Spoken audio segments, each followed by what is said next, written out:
반갑습니다. 하나님의 크신 은혜가 여러분과 가정에 충만하시기를 주님의 이름으로 간절히 축원합니다. 저는 고려신학대학원에서 예배학과 또 교육학을 가르치고 있습니다.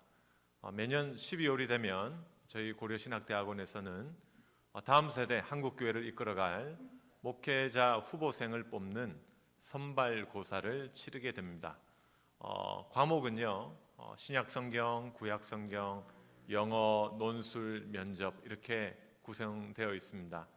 3년 전에 제가 구약학 시험 문제를 출제를 했는데 채점을 하다가 아주 경악할 만한 답을 발견한 적이 있어서 여러분께 이 문제를 한번 내어볼까 합니다. 혹시 답을 아시는 분들은 큰 소리로 외치셔도 되겠습니다. 여러분, 구약 성경의 다니엘서 잘 아시죠? 예, 다니엘서에 나오는 이야기입니다. 바벨론 왕 벨사살 왕이 겁도 없이 이스라엘 예루살렘 성전에서 탈취한 온갖 금, 은 그릇을 가지고 술잔치를 벌였습니다. 그래서 여호와께서 노하셨죠. 그래서 왕궁 벽에 무엇이 나타났습니까? 그렇죠, 손가락이 나타났죠. 근데 이제 그건 문제가 아닙니다. 이제 문제가 나갑니다. 그 손가락이 나타나서 무엇이라고 경고의 메시지를 적었는가? 몇 자로 시작하는 구절이죠. 자, 여러분 답이 뭡니까? 메네, 데겔, 우바르신이라는 말입니다. 자, 그런데 그 답안에는 이렇게 적혀 있었습니다. 엘리 엘리 라마 사박다니, 나의 하나님 왜 나를 버리셨나이까? 이렇게 답안지에 적혀 있었습니다. 채점을 하다가 제가 교수님들께 이야기를 하니까 폭소가 터졌습니다. 그런데 순식간에 또 정적이 흘렀습니다. 이게 웃어야 될 일인지 울어야 될 일인지 모르겠다는 것이죠. 자, 저는 한번 생각해 봤습니다. 왜 이 목회자 후보생이 이런 답안을 적었을까? 뭔가 적어야 합격은 하겠는데 도무지 생각은 나지 않고 마침 그 순간만은 하나님께 버림받은 기분이 아니었을까? 이렇게 한번 생각을 해봤습니다. 여러분, 한국교회가 위기다 이런 말씀들을 많이 하십니다. 코로나 때문에 그 쇠퇴의 속도가 수십 년은 당겨진 것 같다라는 말씀들을 많이 하십니다. 그러면서 각자 어떻게 하면 이 한국교회를 살릴까? 여기에 대한 나름대로의 의견들을 내어놓는 분들이 많습니다. 그런데 제가 생각하기에 다음 세대 한국교회를 살릴 수 있는 가장 확실하고 적실한 방법이 있다면 그것은 여러분 가운데 귀한 청년들이 하나님의 말씀을 수종드는 종이 되어서 이 나라를 말씀으로 섬길 때 다시 한번 이 땅에 부흥의 역사가 일어나지 않겠나라는 생각을 해봅니다. 그래서 여러분, 고려신학대학원을 위해서 기도해 주시고 또 교회의 신실한 청년들이 또 목회자가 될 수 있도록 또 많이 도와주시기를 바랍니다. 여러분, 사람은요 하루 평균 5만 가지 정도 생각을 하고 살아간다고 합니다. 생각은 자유라 속으로 무슨 생각을 하든 간섭할 사람이 없습니다. 그런데 문제는 그 사람의 생각이 그 사람의 삶을 주관한다는 겁니다. 그 사람이 어떤 생각을 하고 사느냐에 따라서 삶이 행복할 수도 있고 불행할 수도 있다는 겁니다. 더 나아가서 그 사람이 어떤 생각을 가지고 일을 하느냐에 따라서 일의 결과가 달라진다는 겁니다. 꼭 같은 일을 함께 시작해도 긍정적이고 밝은 생각을 가지고 일을 하면 성공할 확률이 지배적이지만 부정적이고 우울한 생각을 가지고 일을 하면 실패할 확률이 높다는 것이죠. 그래서 심리학에서는 중심사고라는 용어가 있습니다. 이 중심사고가 우리 인간을 지배한다고 합니다. 월남전 때의 일입니다. 1968년 1월 미 육군 소속 군의관인 쿠스너 소령이 베트콩들의 포로가 되었습니다. 그래서 제1포로 수용소에 수감 생활을 하게 되었습니다. 그런데 이미 그곳에는 2년 동안 포로로 잡혀 있던 라벗이라고 하는 미군 병사가 있었습니다.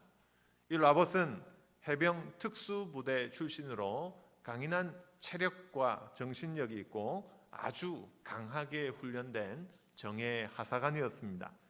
그런데 어느 날 이 베트콩들이 이 라보스에게 찾아와서 은밀한 제안을 합니다. 당신은 석방 대상자인데 무엇이든 우리가 시키는 대로 일만 해주면 한 달 후에 풀어주겠다라고 말입니다. 그래서 이 라봇은 그때부터 풀려나기 위해서 무엇이든 베트콩들이 시키는 대로 일을 하게 됩니다. 그리고 한 달의 시간이 지났습니다. 2달의 시간이 지났습니다. 도무지 석방될 기미가 보이지 않았습니다. 그제서야 이 라봇은 내가 속았구나라는 생각을 하게 됩니다.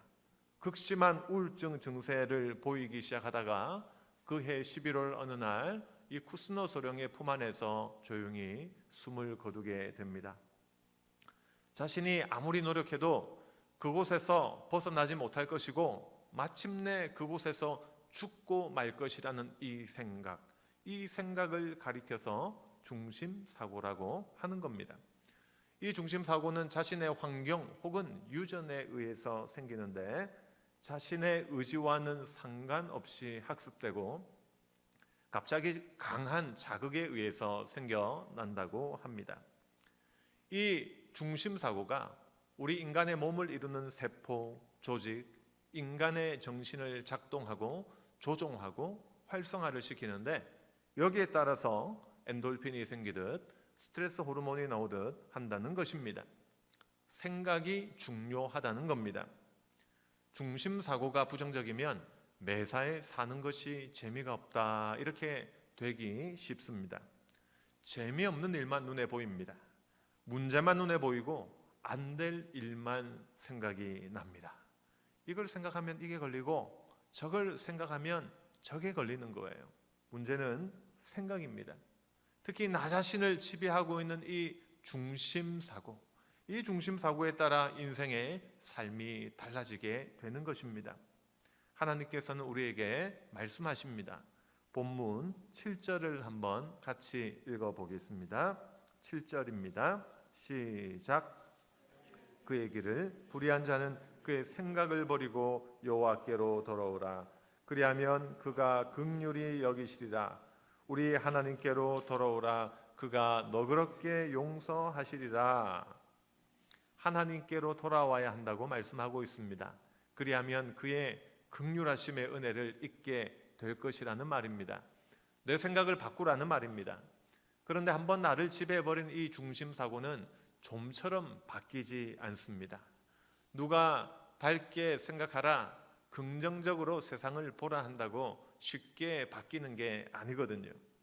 그러나 아무리 바뀌지 않는 이 중심사고를 할지라도 우리 전능하신 하나님은 바꾸실 수 있습니다. 그분은 전능자시기 때문입니다. 이걸 바꾸는데 입원할 필요가 없습니다. 치료비가 드는 것도 아닙니다. 그래서 오늘 본문 앞에 나오는 1절에서 말씀하시기를 너희 모든 목마른 자들아 물로 나오라. 돈 없는 자도 오라. 너희는 와서 사 먹되 돈 없이 값 없이 와서 포도주와 젖을 사라고 하시는 겁니다. 그런데 7절에서 말씀하시기를 내 생각을 버리고 하나님께로 돌아오라고 하십니다. 하나님께로 돌아오면 된다는 겁니다. 우리가 오늘 이 시간 이 자리에 나온 것은 하나님 앞에 나왔습니다. 그분의 말씀을 듣기 위해 나왔습니다. 그런데 하나님은 저와 여러분에게 물으십니다. 내 생각을 버리고 나왔느냐? 내 생각 버리고 나왔느냐? 아니면 내 생각 그대로 가지고 이 자리에 나와 앉아만 있느냐 하는 겁니다. 그렇다면 파스칼이 말하기를 인간은 생각하는 갈대라고 했듯이 사람이 생각을 버린다면 사람이라 할 수 없을 것입니다.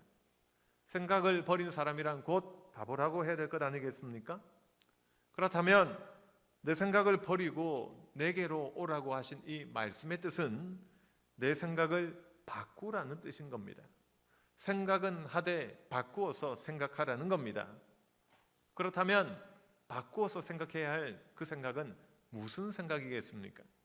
두말할 필요 없이 하나님의 생각인 것입니다. 본문 8절과 9절을 한번 보십시오. 이는 내 생각이 너희의 생각과 다르며 내 길은 너희의 길과 다름이니라. 여호와의 말씀이니라. 이는 하늘이 땅보다 높음 같이 내 길은 너희의 길보다 높으며 내 생각은 너희의 생각보다 높음이니라. 여러분, 무슨 말입니까? 내 생각 버리고 하나님의 생각으로 바꾸라는 것입니다. 내 생각은 땅과 같이 낮은 생각이요 하나님의 생각은 하늘같이 높은 생각이라고 하십니다. 그러니 아무리 내가 내 생각을 짜내고 또 짜내어도 그것은 다 땅의 생각에 불과한 겁니다. 인간의 생각일 뿐입니다. 그러나 하나님의 생각은 창조주의 생각입니다. 전능하시고 전지하신 분의 생각이니 실패가 없고 부족함이 없고 제한이 없으신 완벽하신 생각이십니다. 그러니 너희 생각을 버리고 내게로 오라고 하시는 겁니다. 그렇다면 문제가 뭡니까? 나같이 연약한 사람이 어떻게 하나님의 생각을 할 수 있을까 하는 점입니다. 이 말은 하나님같이 생각하라는 말이 아니라 하나님을 전적으로 의지하라는 뜻인 겁니다. 특히 하나님은 이렇게 말씀하십니다. 11절 한번 보십시오. 11절 한번 같이 읽어볼까요? 내 입에서 나가는 말도 이와 같이 헛되이 내게로 되돌아오지 아니하고 나의 기뻐하는 뜻을 이루며 내가 보낸 일에 형통함이니라. 그러니 내 생각 버리고 하나님의 말씀을 품고 순종하면 그것이 바로 내 생각을 하나님의 생각으로 바꾸는 일이라는 것입니다. 저는 이 시간 짧은 간증을 한 가지 하고자 합니다. 저는 육군 군목 출신입니다. 얼굴을 딱 보면 나오죠. 군대하고 별로 상관없이, 그죠? 군기가 좀 많이 빠져서 그렇습니다, 여러분. 제가 육군 1사단 15연대 서부전선 최전방을 지키는 부대에서 3년 반 동안 이렇게 군목 사역을 했습니다. 1사단 15연대는 여러분 통일대교 아시죠? 임진강이 있고 통일대교가 있고 또 3단굴 JSA 이런 게 있는 서부전선 최전방 지역입니다. 자, 그런데 제가 복무할 때 참 군의 사망 사고가 많았습니다. 특별히 자살 사고가 많았습니다. 그때 통계에 따르면 육군의 경우 1년에 60명 이상이 자살을 했습니다. 그 20대 젊은 청춘들이 아쉽게도 스스로 목숨을 끊는 일들이 많았다는 것입니다. 그러다 보니까 군에는 늘 비상입니다. 왜냐하면 우리 군 지휘관 출신 신분이 아무리 탁월하다 할지라도 군 안에 사망사고가 일어나면 진급이 되지 않거든요.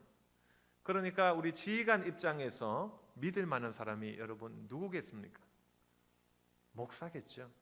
그래서 우리 목사들이 얼마나 이 상담을 많이 했는지 모릅니다. 연대 병력이 한 2,000명 됩니다. 그런데 그 2,000명이 한 번은 저를 거쳐가야 됩니다. 그리고 상태가 좋지 않은 친구들은 여러 번 상담을 집중적으로 합니다. 그뿐만이 아닙니다. 자살할 기미가 보이는 아이들을 모아서 한 달에 한 번, 한 주간 캠프를 열어야만 했습니다. 이제 밤이 되면 제가 야간 위문을 떠납니다. 여러분 군에서 위문하는 장면들 많이 보셨죠? 초소별로 다니면서 군인들이 가장 좋아하는 간식 뭐겠습니까? 그렇죠. 기억이 잘 안 나시나요? 초코파이죠. 정이 가득 담긴 그 초코파이와 커피를 타서 이렇게 군종병과 함께 초소를 돕니다. 기도해주면 얼마나 좋아하는지 몰라요. 자, 그리고요, 그 외에도 많은 업무가 있지만 주일이 되면 군목이 가장 바빠집니다. 왜냐하면 부대에서 준비한 봉고를 타고 7군데를 순회하면서 예배를 드려야 하기 때문입니다. 우리 임진강 좌우로 이렇게 차안과 대안에 예배 처소가 7군데가 있습니다. 그러니까 아침 9시에 출발해서 예배를 인도하면 7번째 예배를 마치면 밤 9시가 됩니다. 결코 쉽지 않은 일이었습니다. 설교만 하는 게 아니라 제가 찬양도 인도해야만 했습니다. 여러분, 우리나라에서 가장 유명한 가스펠송 뭐죠? 실로암이죠. 심지어 법사님도 알고 따라 부른다고 하는 그 전설의 그 찬양. 어두운 밤에 깜깜한 밤에 새벽을 이렇게 부르기 시작하면요, 나중에 후렴구쯤 되면 연병장에 앉아있는 우리 병사들이 한 마음과 한 뜻이 되어 이렇게 찬양을 합니다. 오 주야 당신께, 얼마나 뜨겁게 찬양을 하는지 모릅니다. 근데 군생활 동안 제가 특이한 경험을 한 적이 있는데, 제 동기 법사님이 같이 찬양을 따라 부르는 거예요. 저 멀리서. 이름이 아직도 기억이 나요. 해교 스님이라고. 남자입니다. 그래도 이름이 특이해서 아직까지 기억이 나는데 해교 스님이 따라 부르는 거예요. 그래서 속으로 할렐루야를 외쳤습니다. 주여, 이 부족한 종을 통해서 법사도 회심시켜 주시는군요. 그래서 물어봤어요. 아유 법사님, 어떻게 이렇게 찬양을 따라 부르십니까? 그러자 이 법사님이 머리숱도 없으신데 머리를 긁적이면서, 사실 목사님 이거 비밀인데 제가 고등학교까지 미션 스쿨 다녔어요, 이렇게 저한테 고백을 했습니다. 그때 좀 승부를 봤어야 되는데, 그죠? 고등학교 때. 자, 그만큼 이 군목회는 매력이 있죠. 자, 그런데 그때 저희 나이가 28에 입대를 했습니다. 교회 4개를 담임하고 400명의 신우와 그리고 한 10가정쯤 되는 가족들이 있었습니다. 근데 그 당시 저희 연대장님이 독실한 불교 신자였습니다. 얼마나 독실한가? 그분의 아버님이 20년 전 저희 연대의 연대장을 지냈던 집안이에요.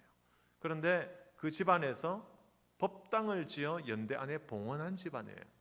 그러니까 우리로 따지면 교회당을 건축해서 바친 그런 열심히 특심인 집안이에요.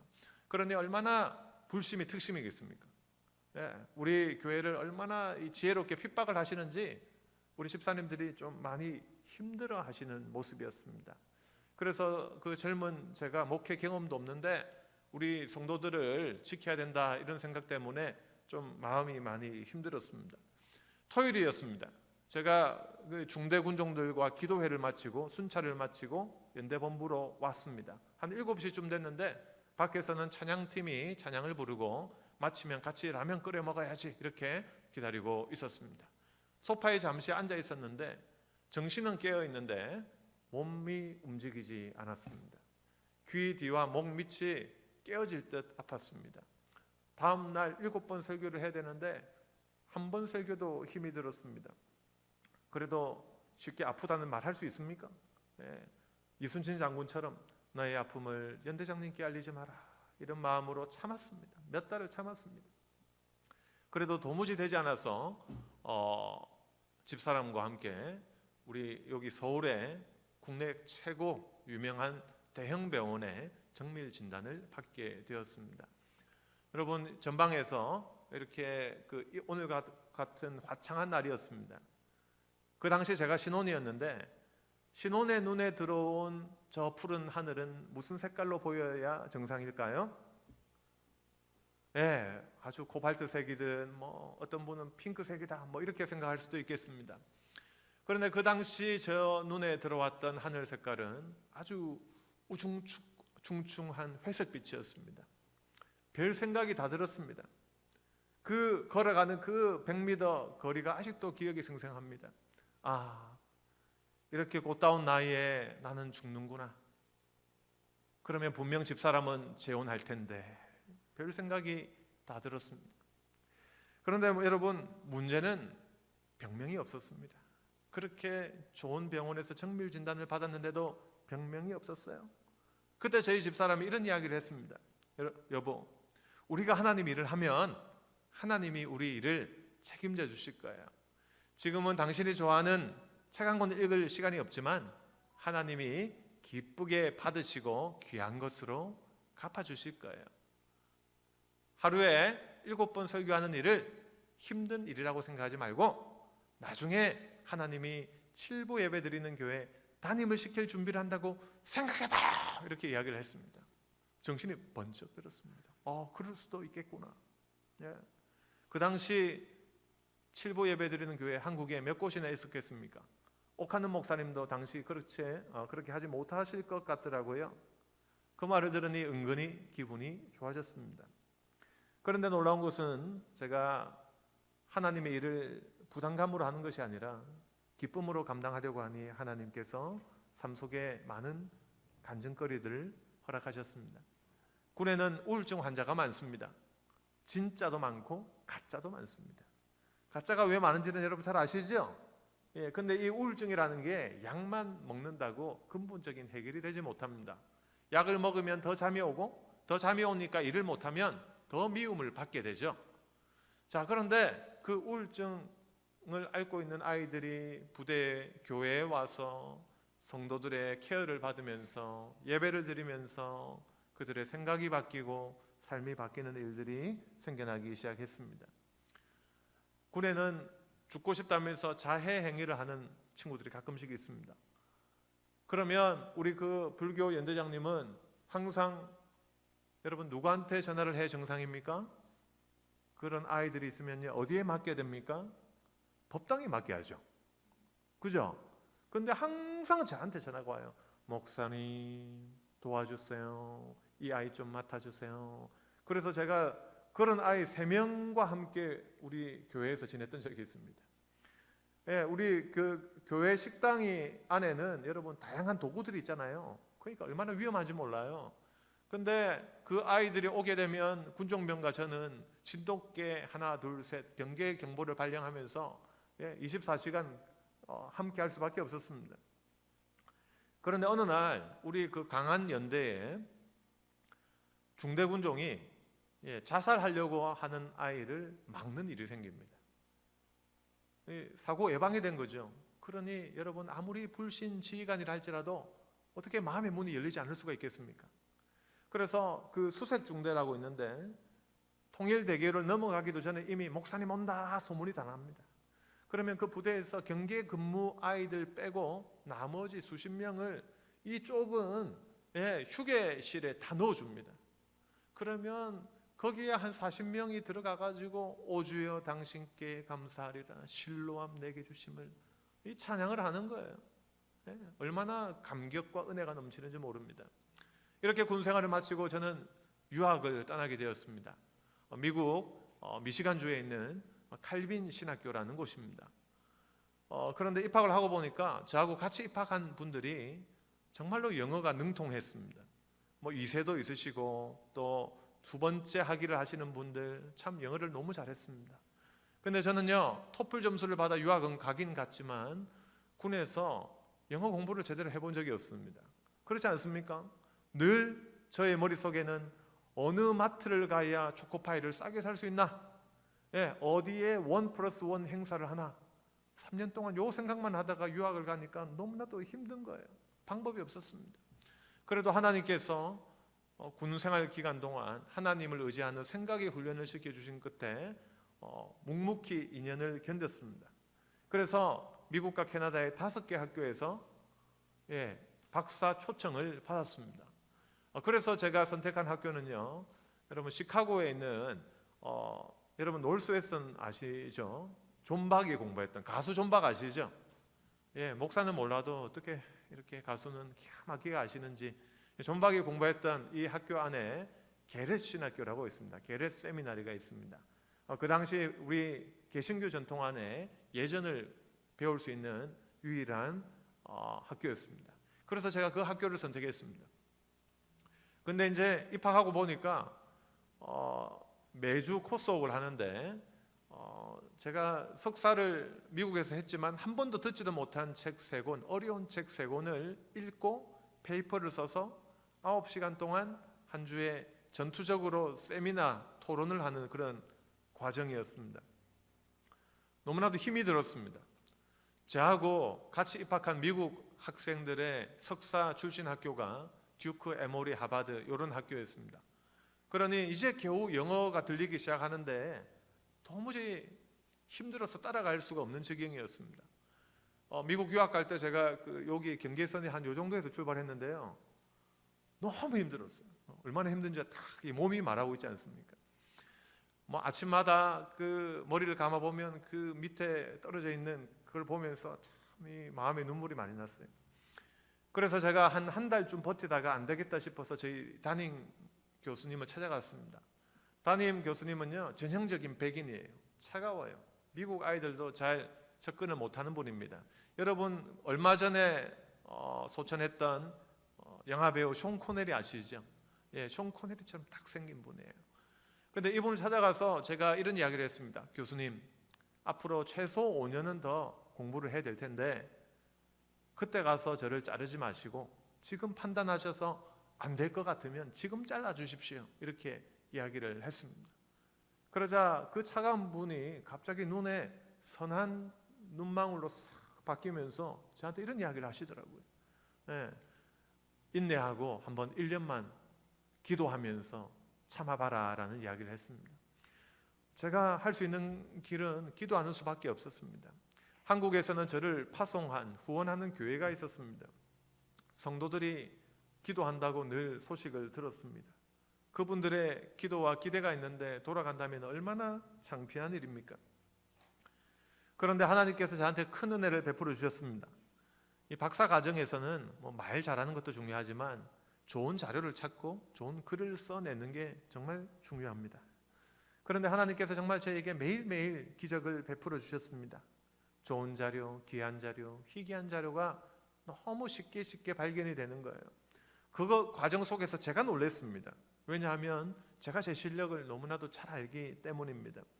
그때부터 참 감사하게도 좋은 페이퍼가 작성되기 시작했습니다. 1년이 지났습니다. 교수위원회가 열렸어요. 3명의 교수 앞에서 이제 공부를 계속 시킬 건지 지금 탈락시킬 건지를 결정하는 시간이었습니다. 많이 떨어지기 때문에 두렵고 떨리는 마음으로 그 자리에 앉아 있었습니다. 그런데 한 분이 이런 이야기를 했습니다.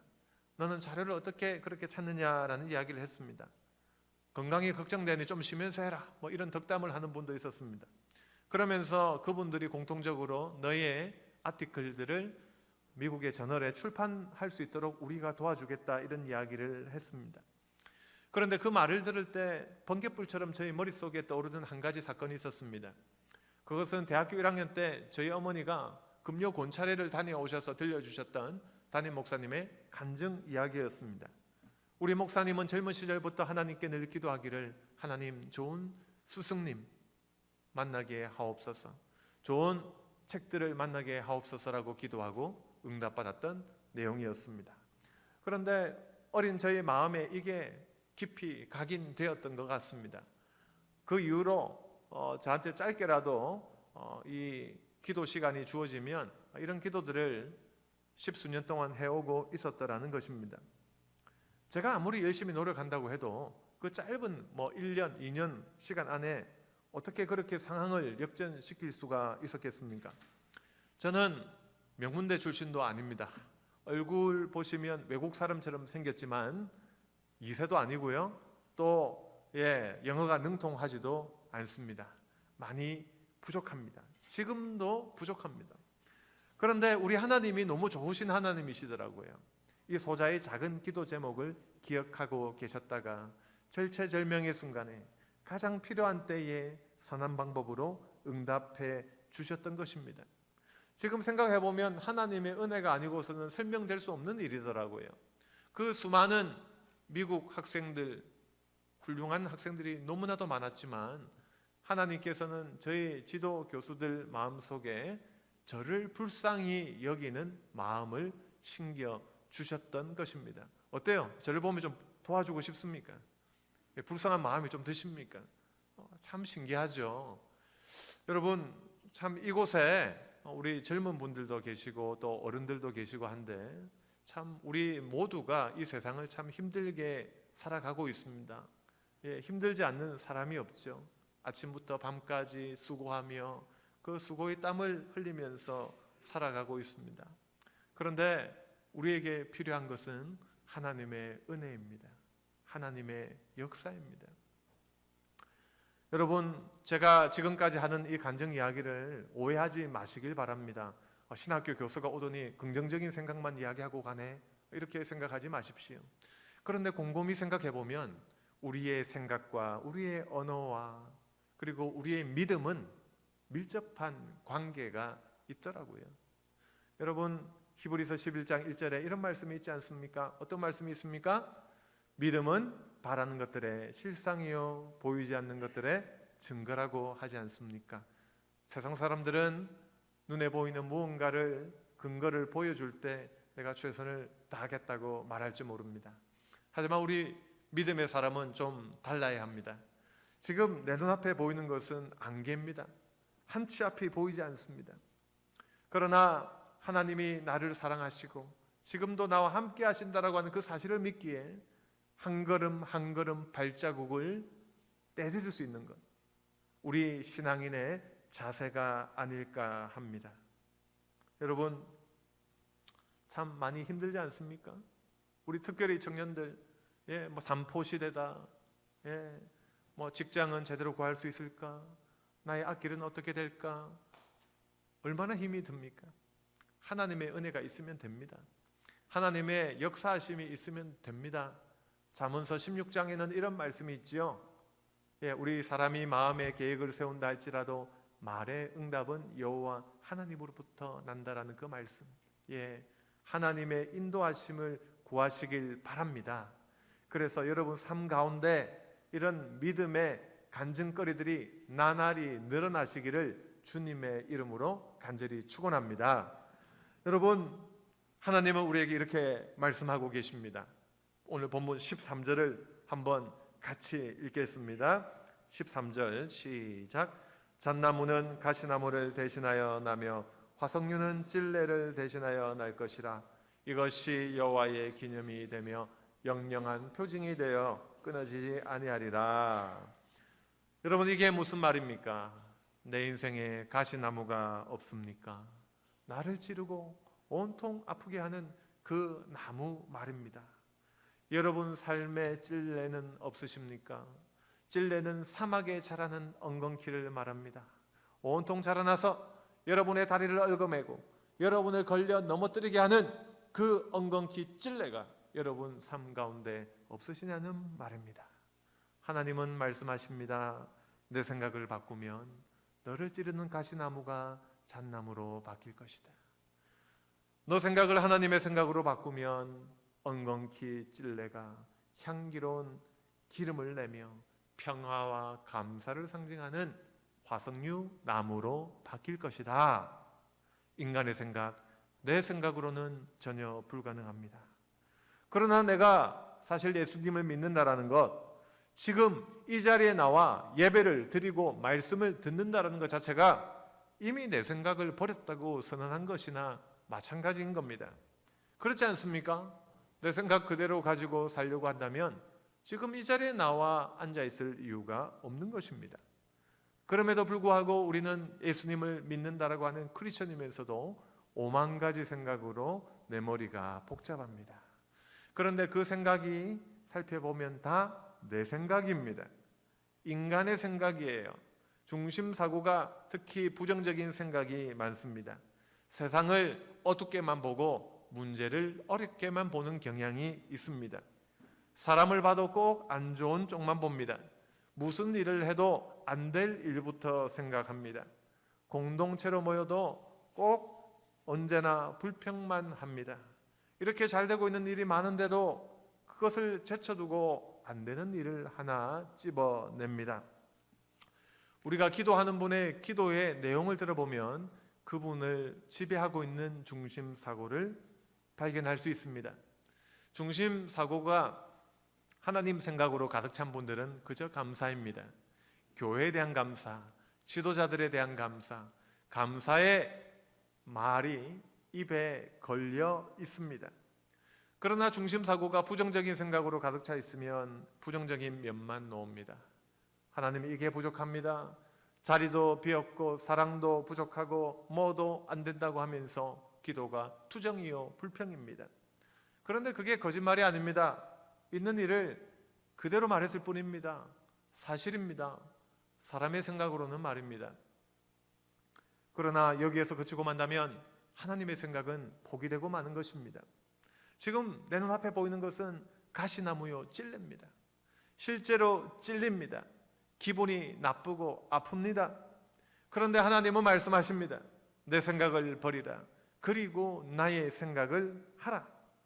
그럴 때 현실과 상관없이 내 입술에서 감사의 고백이 터져 나오게 됩니다. 내 생각이 그리로 흘러 들어가는 것입니다. 여기에서 기적이 일어나고 하나님의 능력이 시작되는 것입니다. 생각이 바뀌니까 우리 입술에서 나오는 말이 달라집니다. 불평할 자리에서 감사합니다. 남을 원망할 그 순간에 오히려 격려하고 남을 세워줍니다. 안 된다, 문제 있다, 이래서는 안 된다. 자기만 부정적으로 살 뿐만 아니라 주변 사람들까지 좌절하고 힘을 빼게 하던 사람들이 됩니다. 문제 없습니다. 우리 수정교회 한번 해봅시다. 이렇게 바뀝니다. 그 생각이 전능자 하나님의 생각으로 바뀌었기 때문입니다. 골로새서 3장 1절부터 2절까지는 이런 말씀이 있습니다. 그러므로 너희가 그리스도와 함께 다시 살리심을 받았으면 위의 것을 찾으라. 거기는 그리스도께서 하나님 우편에 앉아 계시느니라. 위의 것을 생각하고 땅의 것을 생각하지 말라. 생각이 문제라는 것입니다. 예수님 믿고 구원받은 사람은 이미 기적의 사람이라는 겁니다. 그리스도와 함께 죽었고 그리스도와 함께 다시 산 사람들이 아니냐는 겁니다. 나와 함께 죽으시고 나와 함께 부활하신 그 주님께서 지금도 하나님 보좌 우편에 전능자의 자리에 앉아 계시지 않느냐는 겁니다. 그런데 왜 자꾸 사람의 생각만 하느냐는 겁니다. 왜 부정적으로 이성적으로만 생각해서 안 된다 안 된다 절망하고 왜 남까지 기죽이며 사느냐는 겁니다. 생각이 중요합니다. 사랑하는 성도 여러분, 우리는 생각을 바꾸어야 합니다. 아무리 우리가 성경 공부를 열심히 하고 오랜 세월 교회 다녔다 할지라도 우리의 이 생각의 진지를 바꾸지 않으면 예수님 믿어 천국은 가겠지만 이 세상의 삶이 늘 부정적이고 불평과 불만이 가득한 삶을 살 수밖에 없는 것입니다. 신앙생활도 교회 생활도 언제나 부정적인 것, 비판적인 것만 눈에 들어오게 됩니다. 이 좋고 감사하고 주님이 주신 이 분복을 함께 받아 누려야 할 그 시간에 뒷전 어두움에 거하게 되는 겁니다. 그러니 사랑하는 성도 여러분, 우리 생각을 바꿉시다. 우리 인생이 참 짧습니다. 세상 생각으로 따지고 불평하고 원망하며 사느라 여러분의 소중한 인생을 허비해서는 안 될 것입니다. 지금 여러분에게 주신 분복을 받아 누릴 수 있어야 하고 지금 하나님이 여러분에게 허락하신 삶의 자리에서 정말 멋지게 살아야 합니다. 그래서 생각이 문제인 것입니다. 생각이 바뀌지 않으면 삶이 바뀌지 않기 때문입니다. 여러분, 전능하신 하나님을 믿고 생각을 바꾸면 우리의 삶이 바뀝니다. 생각이 바뀌면 순종이 됩니다. 세상 사람들이 말도 안 된다고 한 그 일까지도 순종이 됩니다. 여기에서 가시나무가 잣나무로, 엉겅퀴가 화석류로 바뀌는 기적과 축복을 맛보게 될 것이고 말입니다. 이것은 하나님의 약속입니다. 이것은 하나님의 말씀입니다. 이 하나님의 약속과 말씀을 받아 누리시는 저와 여러분이 되시기를 주님의 이름으로 간절히 축원합니다.